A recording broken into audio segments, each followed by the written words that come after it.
If you're ever thinking of going to a fast food restaurant after midnight, please don't. Because let me walk you through what happened last time I did that. It's 1 a.m. and I'm starving. The city's asleep, but my stomach isn't. So I decided I needed to find somewhere to eat. The only problem is, every food place near me is closed at this time. So there I was, driving around in the dark with my stomach making these weird whale noises as if it was trying to communicate with other hungry stomachs in the area. Originally, my plan was to pull up to this taco place I knew of where none of the workers there spoke English, so I knew the food would always be good. Because their hours are super random and sometimes they're open super late, but when I got to it, they were closed. But after driving for a little bit, the only thing that was open was the gas station that offers hot dogs that have been rotating in that heater thing since 2004. But anyways, my standards were dropping fast, but not that fast. But then I spotted something. The golden arches glowing in the distance. But better yet, there were a bunch of cars in the parking lot, so I knew they were open. McDonald's wasn't my first choice because their fries get soggy kind of quickly and their ice cream machine has been broken since World War I. But at 1 a.m.,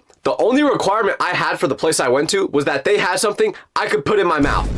Wait, pause. So I pull into the parking lot, but immediately, something was off when I got into the drive-thru. Because I get to the screen with the menu, waiting for them to say hello to me and ask what I want to order. But after about 10 seconds of waiting, nothing was said. So doing something I'm usually too scared to do, I tried initiating a conversation for once. I said, "Hello? Is anyone there?" But after another couple seconds, it was still silent. But then, I heard something weird. Music playing in the distance. But after locking in on what the sound was, I realized it was coming from inside the McDonald's. But it wasn't their typical Kids Bop elevator music playlist that they usually play in there or whatever it is. But instead, it almost sounded like a party. But to make things even more weird, I finally heard a sound come from the intercom at the drive-thru. And everyone knows, the drive-thru speakers usually sound terrible. But this one wasn't just terrible, it was downright suspicious because there was a static noise coming from it. But the problem? It was what I could hear behind the static that made my midnight food run feel like I just stumbled onto something I wasn't supposed to. But because there was noise coming from the intercom now, I figured they were listening to what I was gonna say and just wanted me to say my order. So I cleared my throat, making sure I didn't voice crack when I tried to speak. But as I'm about to tell them my order, I say, "Hi, can I get a..." And then I hear a bzzz sound. This weird static noise cut me off mid-sentence. It wasn't regular static though. It was the kind that sounds like when an alien is trying to communicate with humans through the radio. Like if you focus really closely, it almost sounded like you could hear voices. I knew people must have been inside since there were so many cars out there, but I didn't know what was going on. So I was just like, well, maybe they can't hear me. Let's try yelling. So I went, "Hello? Can I order?" But once again, more static. But this time, I noticed something underneath all that noise. People talking. A lot of people. It sounded like a full-on conversation happening, and I could hear the music in the background. It was faint, but unmistakable. So I'm starting to think they accidentally left their mic on for the intercom while they went to do something else. So I tried again. This time with the polite approach, thinking that maybe they just didn't like my approach last time and thought I was mean. So I go, "Excuse me? Is anyone there?" Once again, nothing. Just static and more of those weird background noises. Okay, well, let's try one more time then. So now, I did the Karen approach. By the way, sorry to all the Karens out there who are cool. I kind of feel bad for you guys. I really hope my name never becomes a meme like that. If the name Tyler ever becomes the male version of Karen, I'm changing my name to LeBron. But anyways, I went with the Karen approach. So I said, "Hello? Hello, can anyone hear me? I'm trying to order food. Can I talk to a manager?" Still, nothing but static and whatever the heck those background noises were. After running out of ideas of what to do next, then I heard another weird noise, clapping through the speaker. Along with that, I could faintly hear people counting in the background. "Uno, dos, tres." Now, me no hablo español, but I'm pretty sure that was Spanish. Shout out to my 3 years of Spanish class I took in high school to learn that phrase. That's about all I learned. Actually, that's not true. I also know Feliz Navidad because of all the songs about it. Yeah, that one means happy birthday.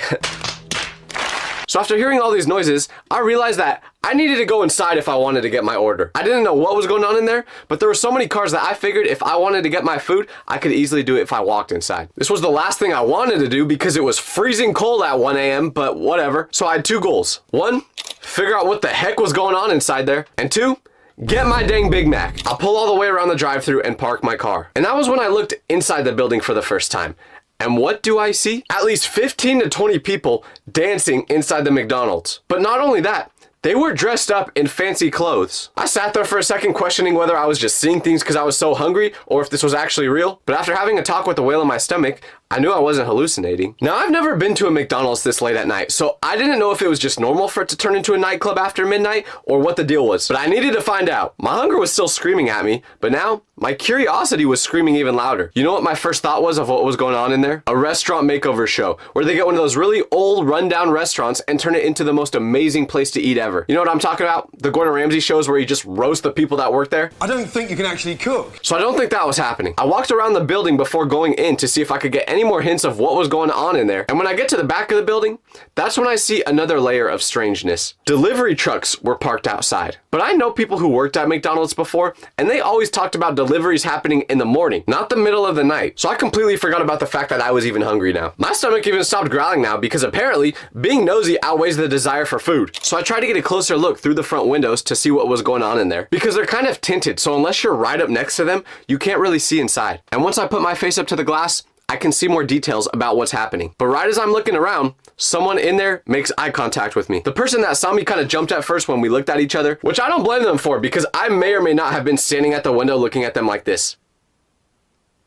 But they startled me just as much as I startled them, because it felt like I wasn't supposed to be watching whatever was going on in there. You know how when you try to act normal, but it just makes you look super suspicious? That was me after we made eye contact. I tried to look away as quickly as possible and do that casual walk thing where you have your hands in your pocket and you're whistling, just looking around as if you're not guilty. But if anything, that just made me look more suspicious, because they were still looking at me. So I just went back to my car. I sat there for a couple minutes thinking if I should try going inside again or if I should just go back home. But I was too curious and too hungry to leave. So I snuck back up to the window to see what was going on again. But this time, I made sure to be more discreet. And after looking around inside for a while, I started to notice some things. A bunch of balloons hanging from the ceiling. Streamers crisscrossed against the menu board. But the weirdest thing of all, a photo of a random girl stood up on a canvas in the middle of the place. I had to look up and make sure this place was still a McDonald's and it hadn't been turned into a convention center since the last time I was there. I'm not usually a guy that stays up super late, so I wasn't sure if this was just something that always happens at this time. Eventually, I just said I'm gonna go for it and try going inside to see what was happening in there. I tried looking confident this time walking up to the door instead of taking that stalker approach I took the last time. I once saw someone say that if you act like you belong somewhere,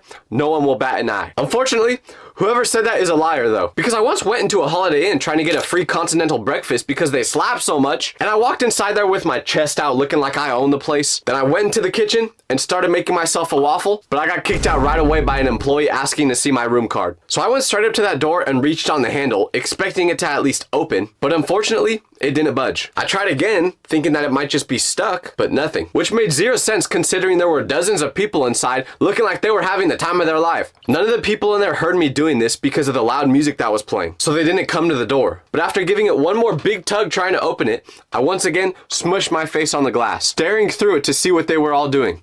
And that's when something happened. The most awkward moment of the entire month. Maybe even the entire year. A guy standing near the entrance turned around and caught me with my face smushed against the glass as if I was trying to make love to the window. Unfortunately, that's about as close as I have gotten to making love, so I'll take it. But we locked eyes for a couple seconds. Me with my, I promise I'm not trying to impregnate this window right now, look on my face. And him with his, who is this person trying to break in right now, expression on his face. My face turned red with embarrassment. After locking eyes with me, he didn't even say anything. He just looked me dead in the eyes and shook his head slowly as if he was saying, no, you cannot come in. It felt like I was getting turned away from a VIP event. Like, nah, sorry bro, the Filet-O-Fish party is invite only. Joke's on you. I didn't want to party at McDonald's anyway. I'm going to Wendy's where she knows how to throw a real party. Nah, I didn't say that. But anyways, back to reality. I stood frozen, considering what to say next. Should I mouth something like, open the door, through the glass? Hold up my wallet saying that I want to pay for food? Just accept defeat? My stomach growled loudly enough that he probably heard it through the door. And the entire time this was going on, the gathering continued behind him. People laughing and dancing, completely unaware of the hungry guy just standing at the door. I felt like I was watching whatever was going on in there through a TV screen. So I decided, regardless of whatever was happening inside there, they weren't going to let me in. And I accepted defeat. I realized I was just gonna have to go home and settle for eating cinnamon on ice once again. Just as I was walking back to my car, feeling totally defeated, I then hear a voice. Hey, Hey! I quickly turn around and see that the man playing defense on that front door like Prime Maldini was talking to me. So I respond with, yes? And he waves toward me, signaling to walk back towards him so we can talk. Then he says to me, were you trying to get food? And I say, yeah, at first I was, but then I was trying to figure out what was going on in there after seeing everything happening. Then he gives me the big reveal. The owner of this restaurant has a daughter, and it was her birthday that day. So they were throwing a birthday party for her in the McDonald's. Then my heart dropped. Oh my gosh. Ronald McDonald has a daughter? Not but for real. I was wondering, who throws a birthday party at 1 a.m. in a McDonald's? Everything suddenly made more sense though, from the fancy clothes to the decorations. Then I asked the guy if there was a chance those fryers were still running. And he goes, nah, I'm sorry. You won't be able to get any McDonald's food tonight. But I can give you a cookie. So I gladly took one, went back home, and went to bed. I don't know if this is a common thing to happen at fast food restaurants past midnight. If you're a night owl and you're aware of this happening, please let me know. But from now on, I'm not testing it anymore.